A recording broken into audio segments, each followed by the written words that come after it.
Hello everyone, this is going to be a special episode. Some short experiences were sent to me by someone that likes these stories I've been giving lately. And if you would like your odd tales in an episode, I am providing an email below. Please put in the subject line, odd tales, because that's a general email I use. It gets spammed a lot. If I don't see those two words only in the subject line, I'm going to delete it. It's nothing personal. It gets spammed dozens of messages a day, okay? So I don't have time to go through all that stuff. If I don't recognize it, it gets deleted. He sent several short stories in written form in an email to me. I do know this guy personally. I'm not going to give his real name or age. I'm just going to call him Bob. He is a grown adult. Okay, I'll tell you that much. He doesn't provide any backstory really to any of these stories, and I don't want to speak for him. So I am not going to give backstories for each of these individual ones. What I will do instead is try to make it flow a little easier for storytelling. And if you submit your story, be prepared that I might change the wording a little. And if you want, you can submit an audio file as well. I am okay with that.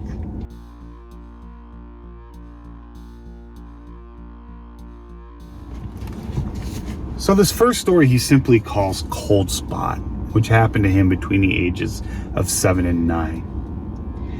He doesn't tell me why his family woke up, but he lived in the house with his mother, grandmother, and brother, and for some reason in the middle of the night, something had awoken them. They all, at the same time, poured into the hallway. They all just sort of looked at each other, and it felt cold. Colder than their rooms in the surrounding area. And after a second of silence, his mother said in a loud voice, "In the name of Jesus Christ, be gone." And the chill seemed to simply vanish. Everyone thought it was some sort of spirit or ghost, but they just kind of went back to bed afterwards. And from his memory, he thinks his mother had some pastor come to bless the house.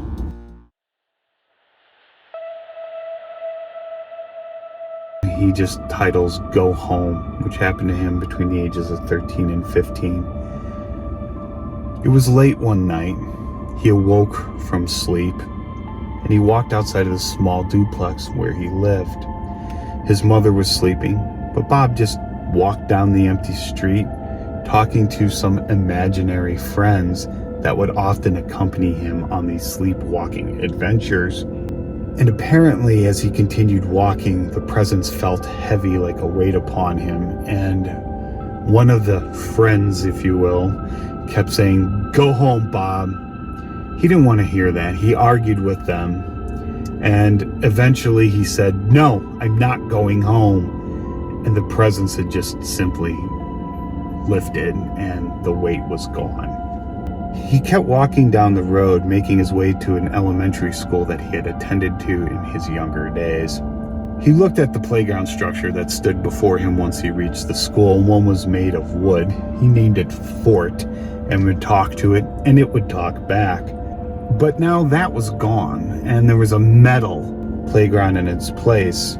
So it was now Fort 2, and he would continue to talk to this one as well.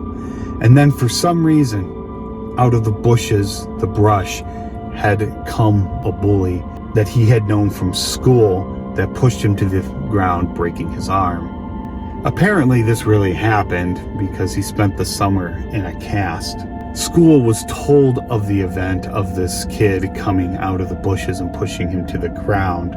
In Bob's mind, he wanted to know why was this kid out and awake and around the playground at the time he was sleepwalking.